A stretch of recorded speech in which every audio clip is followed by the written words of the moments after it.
하나님의 말씀은 이 시대의 산파가 되라라는 제목의 말씀을 같이 함께 나눌 때 하나님의 은혜가 함께하는 귀한 시간 되길 주님의 이름으로 소망합니다. 우리가 살아가면서 모든 사람들은 다 되고자 하는 그러한 모습이 있습니다. 그래서 어렸을 때 그것을 뭐라고 얘기하느냐? 꿈이라고 얘기합니다. 그래서 꿈이 있는 학생과 꿈이 없는 학생의 삶은 현저하게 다른 삶을 살아갑니다. 꿈이 있는 학생들은 정확한 목적을 가지고 그 목적에 따라 계획을 하며 열심히 최선을 다하여 노력하는 삶을 살아갑니다. 하지만 꿈이 없는 학생은 그냥 세월 흘러가는 대로, 시간 흘러가는 대로 자기가 하고 싶은 대로 그냥 우왕좌왕 살아가는 것뿐입니다. 왜 그렇습니까? 그 목적이 우리를 이끌어 가기 때문입니다. 그런데 그러한 목적을 꿈꾸는 사람, 또한 그렇게 되고자 하는 이유는 무엇입니까? 그렇게 되면 그렇게 되는 것을 통하여서 내가 그렇게 삶을 살아가고 싶기 때문이라는 것이죠. 그래서 많은 사람들은 자신이 되고자 하는 모습들을 그리며 살아가고 있습니다. 더군다나 신앙이 있는 분들은 성경 인물들을 닮고자 또한 자녀들에게 그러한 이름을 지어주는 분들도 많이 계십니다. 그 이름을 지어줄 때 어떤 의미로 이름을 지어주느냐? 성경에서도 그나마 사회적으로 인정받고 사람이 보기에 출세했다라는 그 인물 위주로 거의 이름을 지어줍니다. 대부분 가장 많은 있는 이름은 많이 들어보셨을 거예요. 요셉, 그렇죠? 요셉이라는 이름을 아마 많이 들어보셨을 것입니다. 부모님이 그 요셉이라는 이름을 지어줄 때 어떤 마음으로 요셉이라는 이름을 지어주었을까요? 그 요셉이라는 이름을 지어줄 때 어떤 마음으로 대부분 지어주냐면요. 요셉이 마지막에 총리가 되었을 때 그런 마음으로 아마 지어줄 거예요. 요셉의 과정을 한번 살펴보세요. 감옥 가는 그런 상황을 가지고 요셉의 이름을 지어줄까요? 아니면 보디발 장군의 노예로 팔려가는 그러한 상황을 생각하며 요셉의 이름을 지어줬을까요? 아닙니다. 아마 대부분 마지막에 요셉이 애굽의 총리가 되는 그러한 모습을 기대하고 꿈꾸며 바라보면서 이름을 지어줬을 것입니다. 그런데 중요한 게 무엇이냐면요. 우리가 살아가면서 사람들에게 인정받는 것도 매우 중요하지만 사람보다도 더 하나님께 인정받는 삶이 되어야 될 줄 믿습니다. 오늘 이 시대에 진정으로 하나님께서 인정하시는 사람이 누구냐? 하나님께서 찾으시는 사람이 누구냐? 하나님의 나라를 위하여서 귀하게 사용하는 사람은 누구냐? 우리는 그런 사람이 되어야 되는 것이죠.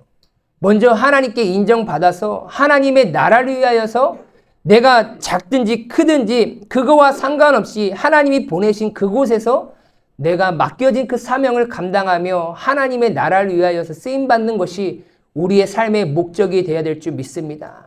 그렇다고 하면 오늘 본문에서 하나님이 찾으시는 사람 어떤 사람인지 한번 살펴보도록 하겠습니다. 출애굽기 1장은 어떤 상황입니까? 이스라엘 백성들이 지금 애굽의 노예로 있는 상황입니다. 거의 한 400년 동안 애굽의 노예로 있는 상황이 되었죠. 요셉을 알지 못하는 한 애굽 왕이 이제 일어납니다. 그래서 이제 애굽 지역을 살펴보는데 이스라엘이라는 민족이 있는데 그 민족이 점점 강성하여지고 커져가는 그런 모습을 보게 되는 거예요. 그러면서 그 한켠 마음 가운데 두려움이 있습니다. 뭐라고 얘기하고 있습니까? 우리보다 많고 강하다라는 거예요. 그래서 그들이 더 많게 되면 전쟁이 일어날 때 우리와 싸워 이겨서 우리를 떠날 것 같다라는 그런 불안감이 계속해서 일어난다라는 것이죠. 그래서 이 바로 왕이 안 되겠구나. 이제 이스라엘 백성들을 내가 다시금 통치해야겠구나. 다스려야겠구나라는 마음을 먹습니다. 그래서 이제 그들을 관리하는 관리자들을 세우기 시작합니다. 그리고 애굽 바로 왕을 위하여서 국고성을 짓는데 그 국고성을 짓는 데 있어서 많이 힘들게 하고 어렵게 하는 거예요. 그런데 성경에 보니까 아이러니하게 이스라엘 백성들을 힘들게 하고 고달프게 하고 함에도 불구하고 그들의 숫자가 적어지는 것이 아니라 약해지는 것이 아니라 오히려 그들이 강해지고 흥왕해진다라고 성경은 말하고 있습니다. 그래서 이래서는 안 되겠구나. 단순히 노동적으로 힘들게만 해서는 안 되겠구나라는 그런 생각이 드는 것이죠. 그래서 이제 더 강력한 방법을 세우기 시작합니다. 이제 국고성을 지을 때 더 힘들고 어렵게 하는 것뿐만 아니라 이제 이스라엘이라는 그 민족에서 태어나는 아이가 있을 때 남자아이를 죽이라는 그런 명령을 이제 내리게 되는 거예요. 어떻게 해서든지 이스라엘 백성들이 그 강성해지고 많아지는 것을 억제하기 위하여서 이제 이 바로 왕이 온갖 수단을 다 쓰는 것이죠. 그 당시에 382라는 사람들이 있습니다. 뭐 저희 나라도 한 60년대, 70년대, 80년대만 해도 거의 382 일하시는 분들도 계셨다라고 제가 듣기는 했습니다. 히브리 사람들이 아이를 낳을 때가 되면요, 대부분 이제 산파에게 신고를 해가지고 잘 아이가 나올 수 있도록 이제 도움을 많이 받고 이렇게 출산을 합니다. 그것을 아는 바로 왕은 그 산파를 불러서 그들에게 명령을 한 것이죠. 그 산파의 이름을 성경은 정확하게 말하고 있어요. 십부아와 부아라는 그러한 이 산파 2명을 불러가지고 명령을 합니다. 어떤 명령을 내립니까? 너희들은 이스라엘 여인들의 해산을 도울 때에 그 자리에서 조심스럽게 아들이면 죽이고 딸이면 살려두라라는 그러한 명령을 내립니다. 그래서 남자들의 씨를 다 말려서 결국에는 이스라엘 민족이 강성하지 못하도록, 또한 결국에는 이스라엘 민족이 멸망하게끔 만들려는 바로 왕의 전략인 것이죠. 어찌 보면 그 바로 심령 안에 있는 이 사탄의 전략인 것이죠. 기독론적으로 보면 예수님께서 이 땅 가운데 오시지 못하도록 하는 사탄의 어찌 보면 강력한 조치다라고 볼 수가 있는 것입니다. 그리고 절대로 산파들은 이 바로 왕이 명령한 이 명령을 누설해서는 안 돼요. 절대적으로 비밀리에 이루어지는 것입니다.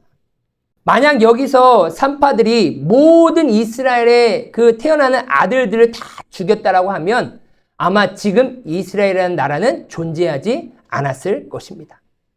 하지만 성경은 산파들이 그렇게 행동하지 않았다라고 성경은 말하고 있어요. 오늘 본문 말씀 17절 말씀 한번 보겠습니다. 그러나 산파들이 하나님을 두려워하여 애굽 왕의 명령을 어기고 남자 아기들을 살린지라라고 이렇게 성경은 말하고 있어요. 그러니까 지금 산파들이 엄청난 일을 하고 있는 거예요. 그 일은 무엇입니까? 지금 17절에 보니까 애굽 왕의 명령을 뭐 했다라고 얘기하고 있어요? 어겼다라고 얘기하고 있습니다. 단순히 다른 사람의 지도자의 말을 어긴 것이 아니라 그 당시에 전 세계 패권을 가지고 있는 그 애굽 왕, 그 왕권 시대에는 곧 왕의 말이 곧 법인 시대에 그 왕의 말을 산파들은 어겼다라고 이렇게 얘기하고 있어요. 태어나는 남자아이들을 조용히 죽였어야 되는데 죽이지 않는 모습을 보여준 것이죠. 이 산파들의 행동이 어떤 모습인지 우리가 어찌 보면 감이 잘 안 올 수도 있어요.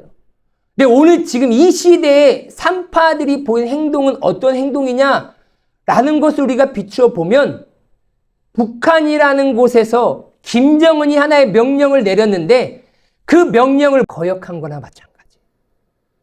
그러면 무엇이죠? 바로 총살감인 거예요. 감히 김정은의 명령을 어겨?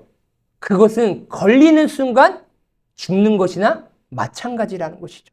이스라엘의 남자아이가 태어나고 있다라는 소식이 이제 결국에는 누구의 귓가에 들리게 되었습니까?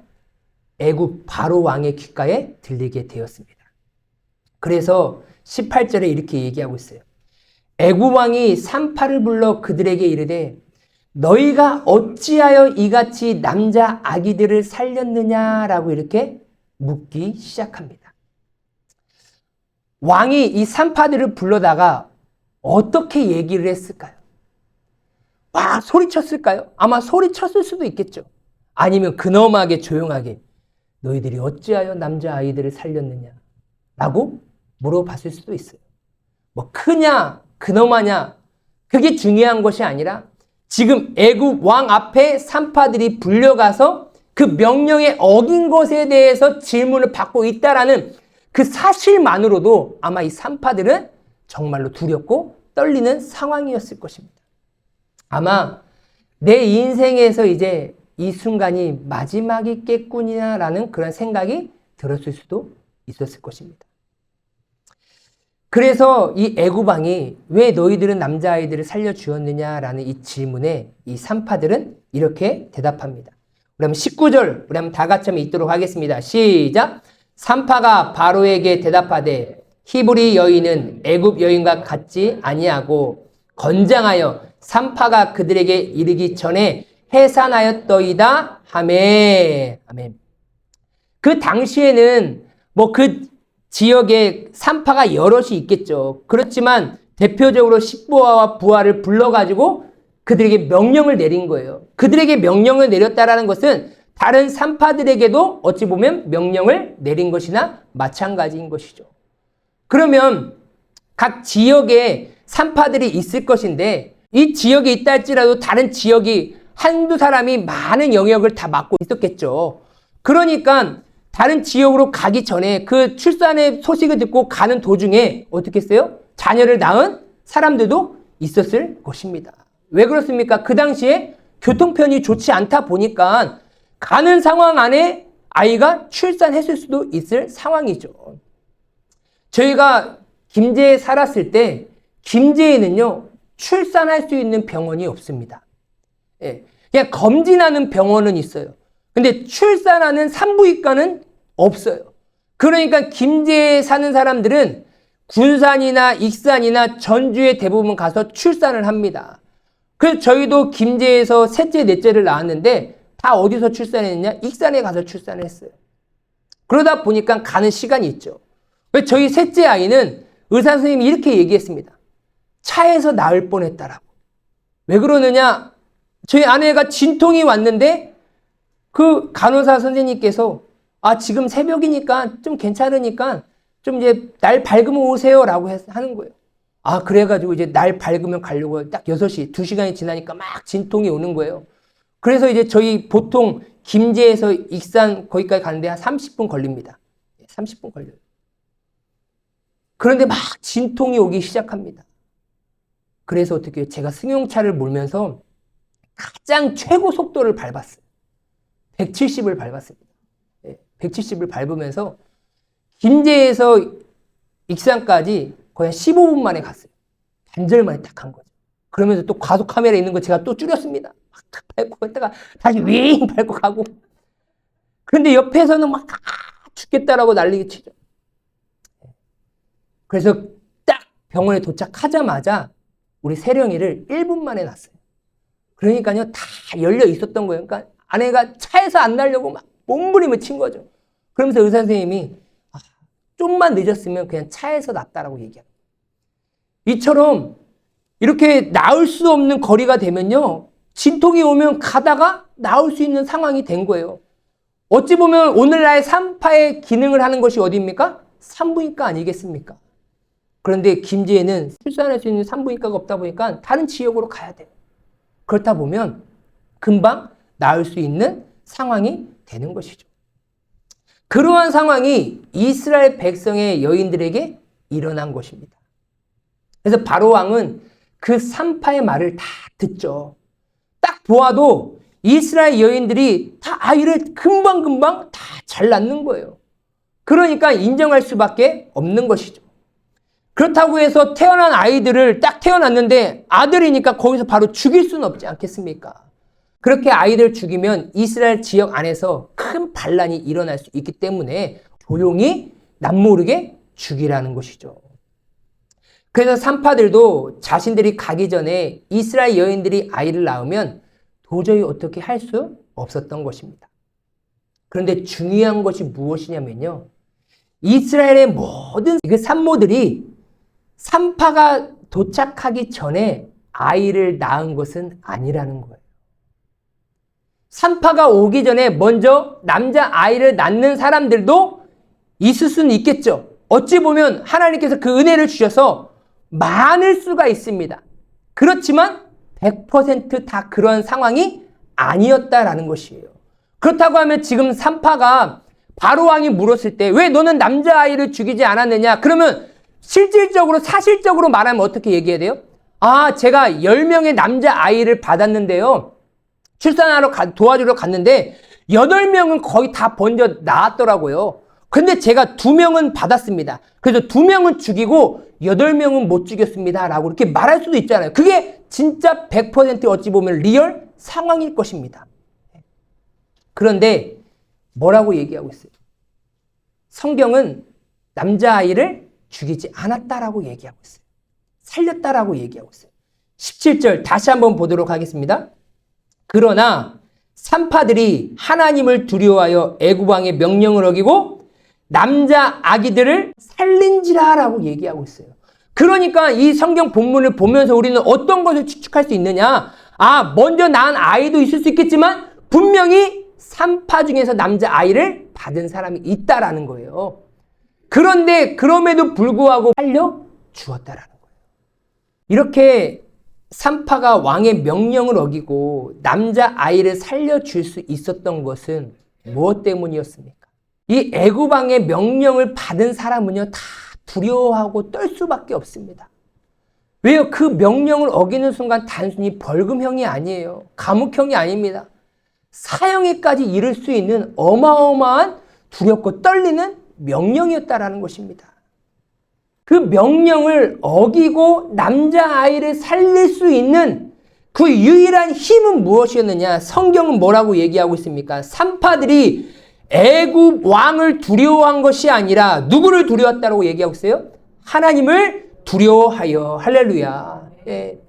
애굽 왕이 그렇게 무시무시한 명령을 내렸음에도 불구하고 산파들이 그 명령을 어기기까지 그 담대함을 행할 수 있었던 것은 산파들은 애굽 왕을 두려워한 것이 아니라 누구를 두려워했냐면 하나님을 두려워했다라는 것입니다. 여러분, 우리의 인생이 하나님을 두려워하는 인생이 되길 주님의 이름으로 소망합니다. 그것을 다른 말로 성경은 뭐라고 얘기하느냐? 하나님을 경외한다라고 표현을 하는 거예요.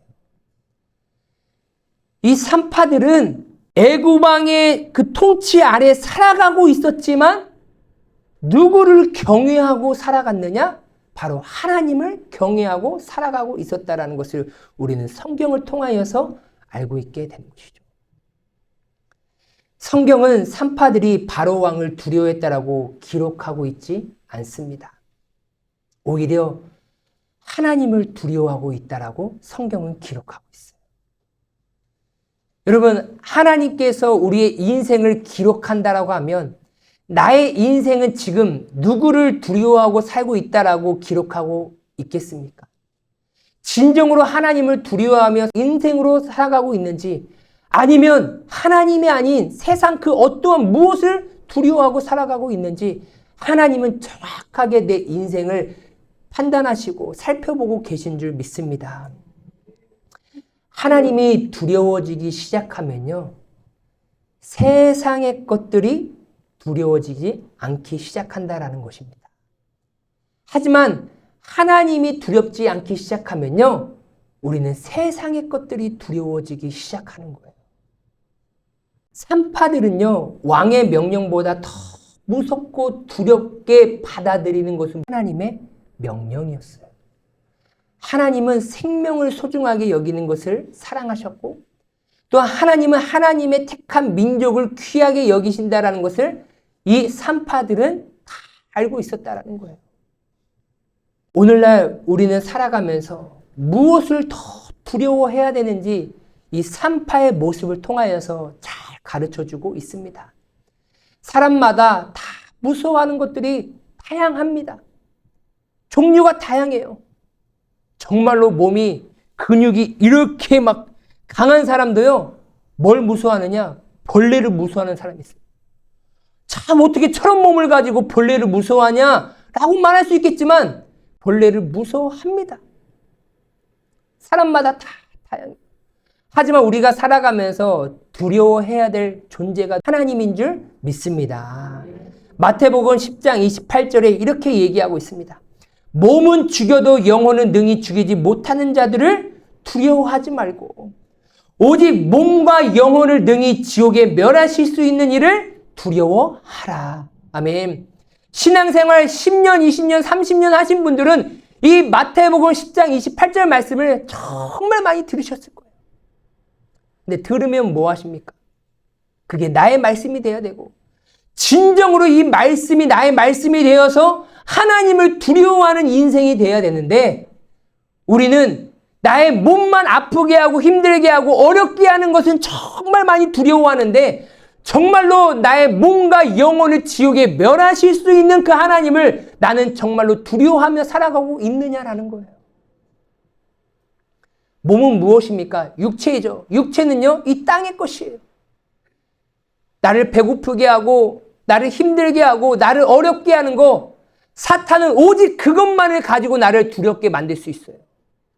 하지만 하나님은 나의 영혼까지도 심판하시고 지옥에 멸하실 수 있는 분이 오직 하나님밖에 없는 줄 믿습니다. 그래서 우리는 그 하나님을 두려워하며 살아가야 돼요. 하나님만 하면 무서워 나 어떻게 하나님 앞에 나아가 그런 모습이 아니라 하나님을 향한 확고한 신뢰, 하나님을 경외하고 하나님만을 높이고 하나님만을 의지하며 살아가는 그러한 인생이 우리 가운데 있어야 한다는 것입니다. 하나님을 두려워하는 자가 산파들처럼 이 거친 세상에서 믿음으로 세상과 싸워 나갈 수 있게 됨을 믿으시길 바랍니다. 요즘 정치권에서도 여러 가지 많은 문제들이 있죠. 또한 사건, 사고들이 있습니다. 근데 지금 뉴스에도 많은 사람이 등장합니다. 특히 인권위원장, 국가인권위원장 안창호 후보자에 대해서 국회의원들이 여러 가지 많은 질문을 합니다. 여러분들, 국회의원들이 어떤 질문을 하시는지 여러분들이 잘 보셔야 돼요. 또한 그 국가인권위원장이 어떤 신념을 가지고 그 자리에 섰는지 잘 보셔야 돼요. 무엇을 가지고 막 질문하냐면요. 창조론을 가지고 질문해요. 국가인권위원장 후보자 안창호 위원장은요. 신앙인이에요. 하나님을 향한 확고한 믿음을 가지고 있습니다. 그래서 교회나 어디 대안학교 가가지고 이 진화론은 창조론을 부인하기 위한 허구다. 그러니까 배우지 않아도 된다라고 이렇게 얘기를 해요. 그러니까 그 영상이 다 그런 게 찍혔을 거 아니에요? 그러니까 다른 국회의원들이 그 영상 가지고 와가지고 다 따지는 거예요. 어떻게 국가인권위원장이 진화론을 이렇게 차별하느냐. 그런 신념을 가지고 어떻게 목사 되려고 여기 왔냐라고 이렇게 막 물어봐요. 그러면서 또 어떤 주제를 가지고 물어보냐면요. 차별금지법에 대해서 물어봐요. 왜? 이 지금 국가인권위원장은 차별금지법에 대해서 반대를 하고 있어요.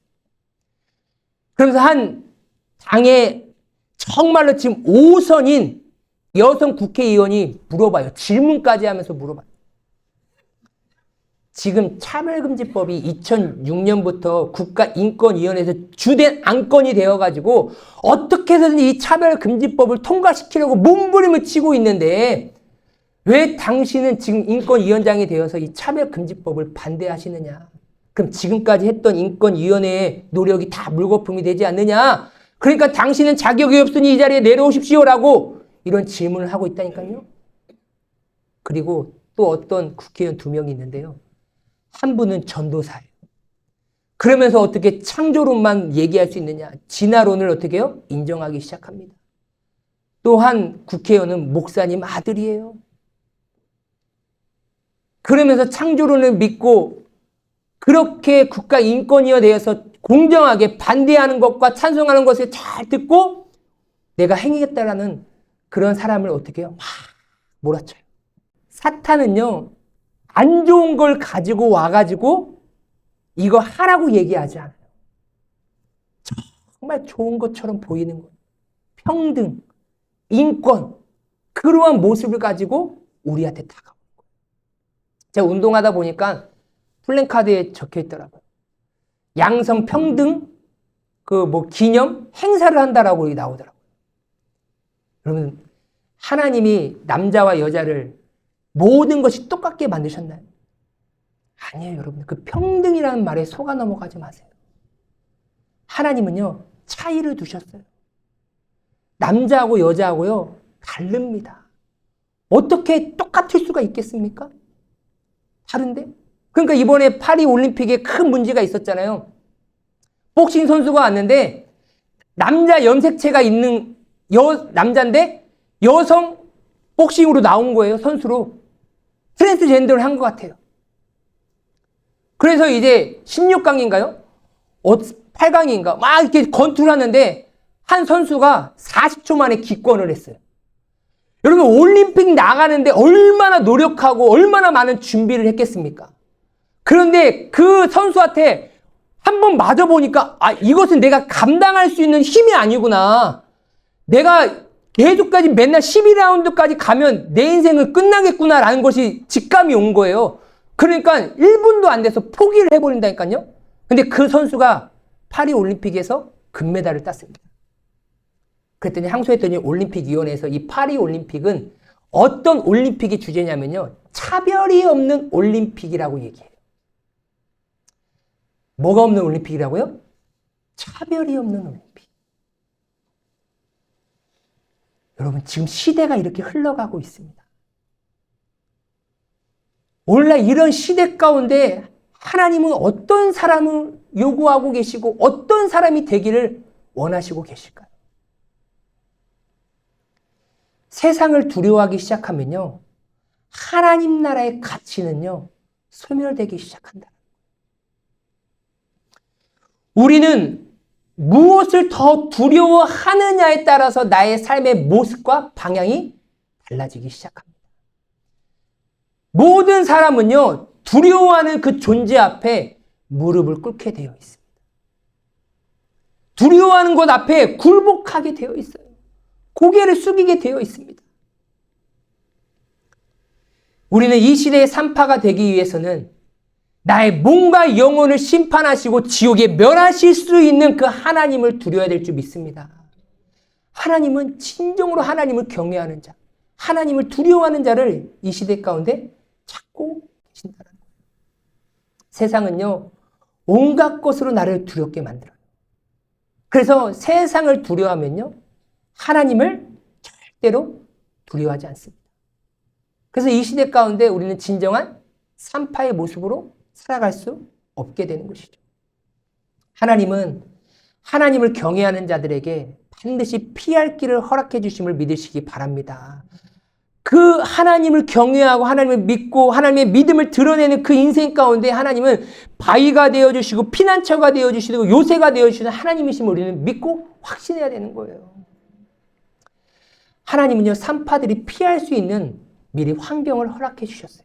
너는 왜 남자아이를 죽이지 않았느냐라는 그 질문에 먼저 나았습니다라고 얘기하고 있잖아요. 그러면 하나님께서 이스라엘 백성들을 강건하게 하고 그렇게 잘 낳을 수 있는 힘과 능력을 하나님께서 미리 허락해 주신 것이죠. 그러니까 왕이 그 말만 듣고 그 산파들의 말만 듣고 끝났겠습니까? 아니에요. 저라면요. 아, 그래? 다 조사해 봤을 것 같아요. 이번 달에 낳은 아이들 다 데리고 와. 그래서 언제 나왔어? 몇 시에 나왔어? 그리고 어떤 산파가 다 도와줬는지 다 아마 점검했을 것 같아요. 그러면 거기서 하나라도 걸리면 어떻게 되겠습니까? 그 산파의 인생은 끝나는 거예요. 그런데 다 조사를 해보니까 대부분의 이스라엘 백성들이 금방금방 전화를 하고 연락을 하면 산파가 도착하기 전에 다 나왔다라는 것을 보게 되고 그것이 다 말들이 들려치니까 바로 왕이 그냥 넘어가지 않았겠습니까? 그렇지 않은 상황임에도 불구하고 그냥 용서해 줬겠어요? 저는 아니라고 봅니다.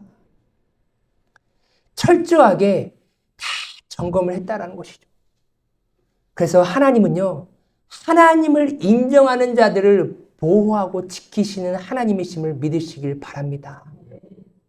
하나님은 우리의 피난처가 되어주시고 내가 믿음을 지킬 때 당하는 그 환난과 고난 가운데에서도 우리를 보호해 주시고 큰 도움이 되어 주시는 하나님이심을 믿으시길 바랍니다. 우리는 그런 하나님을 신뢰하셔야 되는 거예요. 그런 하나님을 경외하셔야 되는 것입니다. 산파들이 그렇게 하나님을 신뢰하고 하나님을 경외한 결과가 무엇입니까? 우리 21절 말씀으로 한번 다 같이 읽겠습니다. 시작!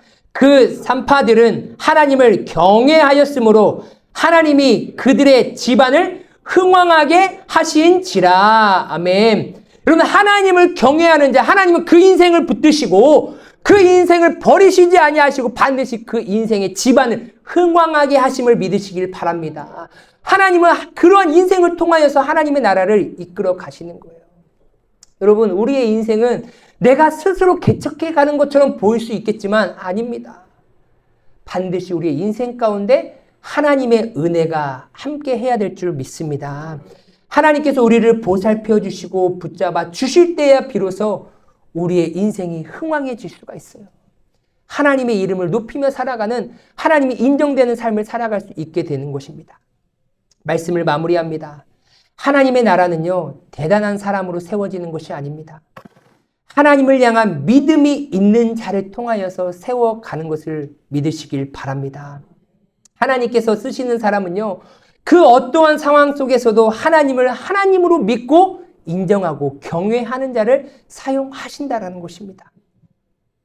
작든지 크든지 그 사람 안에 하나님을 바로 왕보다 더 높이 여기며 더 신뢰하며 더 두려워하는 그러한 믿음이 있는 자를 하나님께서는 사용하신다라는 거예요.